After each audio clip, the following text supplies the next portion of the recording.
start with before why they came over. Why did Uncle or Great Grandpa Fred come over, and why did your mom come over? Or your mom was here already when she was born here. She was born Mama here. was born here. Her dad was John Fleischli, who I'm named after him, I guess. And he had 5 children, 4 daughters and 1 son. Yeah. And my mother was one of the daughters. And what was I going to tell you? Fleischli. Do you know why they came over? Yeah. Or when they came over too? That's very simple. Because it's still pretty much true today. If you want to own land, you're either going to have to inherit it or pay a tremendous price.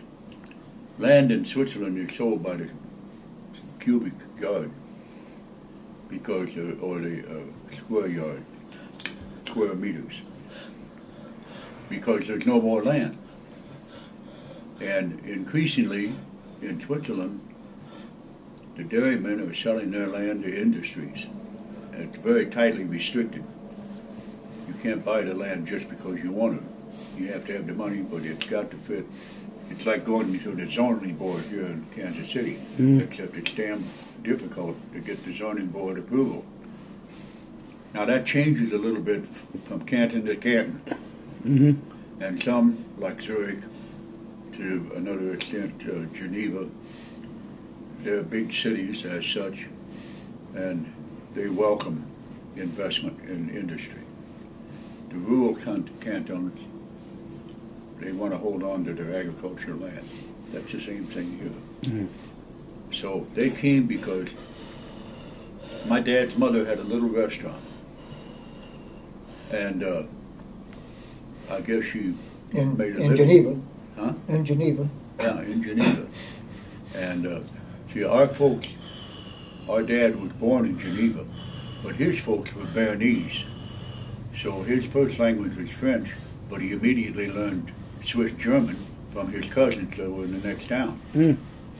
And so that's another thing, the license, the language thing. So both mom and dad, their family came over for land. No, not together. No, but for the same reason, right? Yeah, right. Yeah. For Nuke. Also over in Switzerland, when you became a certain age, I think it's like 18, you went to the army. A lot of young guys didn't want to go in the army. They came to the U.S. So did Fred not go to the army? You had to. If you stayed in Switzerland, you got to. But he got out before he had to. Well, but if you left and didn't come back, there were still guys going back after World War II that were very concerned about having to serve. Their citizenship, be accepted.